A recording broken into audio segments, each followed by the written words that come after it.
Selamat pagi Bapak, Ibu, dan Saudara. Semoga Anda bahagia hari ini.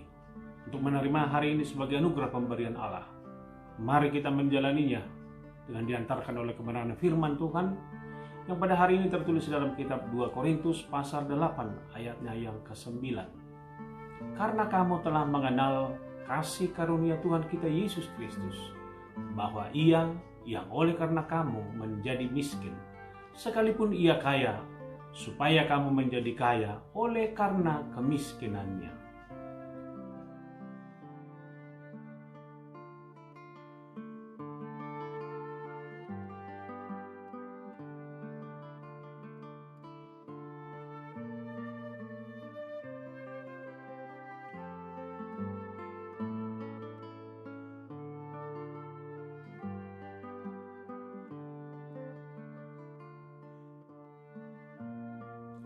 Saudara turun pangkat menjadi miskin, meninggalkan mahkota dan segala kehormatan demi orang lain, tentu sangatlah sulit kita temukan dalam kehidupan kita sehari-hari. Kalaupun ada, kita akan menyebutnya sebagai sebuah kebodohan dan tindakan yang sangat konyol.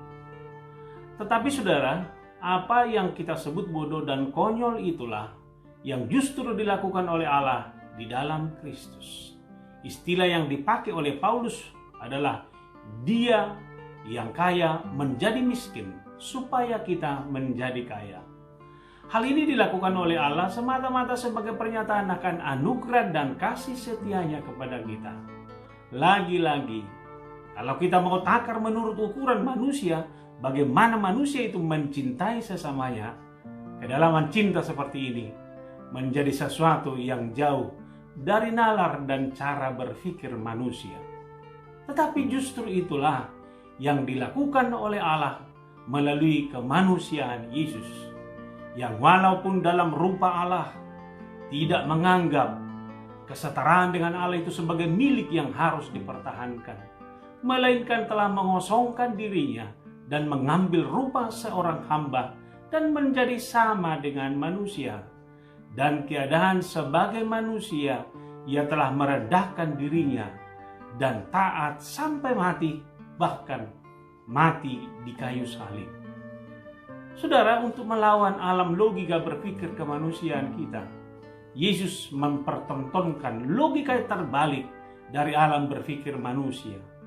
Tidak mempertahankan rupa Allah yang ada di dalam dirinya, kemudian mengosongkan diri dan mengambil rupa seorang hamba dan menjadi manusia.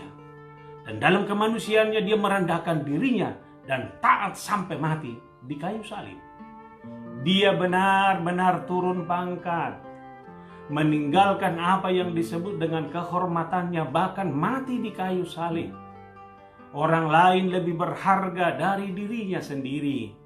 Kehidupan orang lain lebih Dia cintai daripada nyawanya sendiri. Bahkan saudara mampu mengosongkan dan merendahkan dirinya demi sukacita banyak orang. Itulah kekayaan Allah yang disebutkan oleh Paulus dalam nats kita hari ini, yang sengaja Dia tinggalkan demi kehidupan kita. Bukankah kita ini sudah mati akibat dosa? Sebab bukan dosa adalah maut. Tetapi kita hidup kembali dalam kehidupan yang baru dengan segala kekayaan dan kelimpahan yang dianugerahkannya kepada kita. Sehingga saudara, kepedulian sebagai wujud tindakan mencintai dalam rangka mewujudkan anugerah Allah bukanlah terlihat dari sebuah retorika atau bahasa yang indah, yang penuh dengan semangat dan menggebu, tetapi mampu keluar dari segala kepentingan dirinya, kehormatannya, cita-citanya, harapannya, kemudian hadir, bekerja, serta berkarya dalam sebuah tindakan pengorbanan yang nyata, bukan demi hidupnya, tetapi demi hidup banyak orang. Dan itu hanya dapat dilakukan ketika kita mampu mengosongkan diri serta merendahkan diri kita sendiri. Tindakan ini adalah tindakan yang tidak tanggung-tanggung.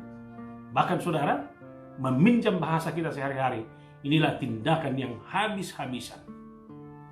Yesus mengosongkan dirinya, itu berarti Ia menyerahkan dirinya sepenuhnya demi kepentingan orang lain.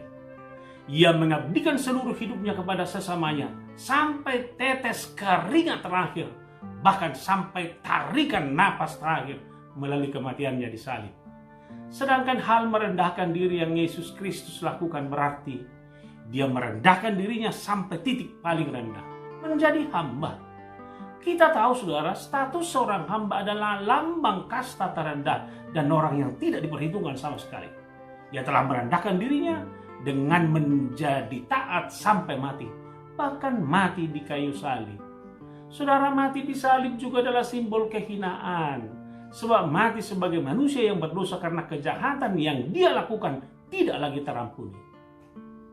Kristus melakukan semuanya itu supaya kita menjadi kaya. Artinya Bapak, Ibu, dan Saudara, hidup kita sekarang bukan lagi hidup yang murahan, tetapi hidup yang sangat mahal. Kita tidak lagi miskin, tetapi sudah dipenuhi oleh kekayaan di dalam anugerah Allah. Ibarat barang kualitas kita sudah teruji dan diperhitungkan. Kita adalah barang yang bermutu tinggi, yang tahan dan teruji dalam segala zaman. Hanya saja saudara, ketika Paulus berbicara tentang kekayaan di sini, saya mau ingatkan kita semuanya agar pikiran dan imajinasi kita jangan dulu berpusat kepada kekayaan materi. Allah tidak pernah mempersiapkan tabungan atau deposito dalam arti materi bagi kehidupan kita. Tetapi Allah menyediakan kekayaan rohani yang melimpah bagi kehidupan kita. Bukankah Dia yang berkata, "Aku datang supaya mereka mempunyai hidup dan mempunyainya dalam segala kelimpahan." Dan kita semua akan menjadi ahli waris bersama-sama dengan Kristus. Hidup kita akan berkelimpahan di dalam Kristus, dan kita pun akan menjadi ahli waris bersama-sama dengan Kristus. Itulah kekayaan rohani kita yang melimpah.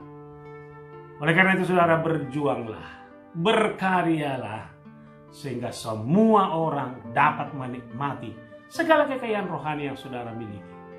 Jadikanlah hidupmu sebagai perwujudan cinta dan anugerah Allah bagi banyak orang. Tuhan memberkati hidupmu hari ini. Kita berdoa. Allah dalam Yesus, terima kasih. Engkau adalah cinta, Engkau adalah anugerah yang melimpah bagi kehidupan kami. Kami tidak ada harganya. Kami seharusnya mati karena dosa. Tetapi di dalam cinta-Mu, Engkau menebus kami. Kami akan miskin dalam segala hal, tapi Engkau menjadikan kami kaya di dalam anugerah Tuhan, di dalam kekayaan rohani kami, sehingga tidak ada kesempatan kami untuk mengeluh. Allah mau menjadi miskin demi kekayaan rohani kami. Terima kasih, biarlah Tuhan hidup kami hari ini, dimanapun kami, di kantor, di rumah, dalam pekerjaan sehari-hari kami. Biarlah hidup kami juga sebagai perwujudan cinta bagi semua orang, sehingga semua orang akan menikmati hidup yang sesungguhnya melalui kehadiran kami. Terima kasih, Engkaulah Allah, sumber kehidupan kami, sekarang, kekal, dan selama-lamanya. Amin.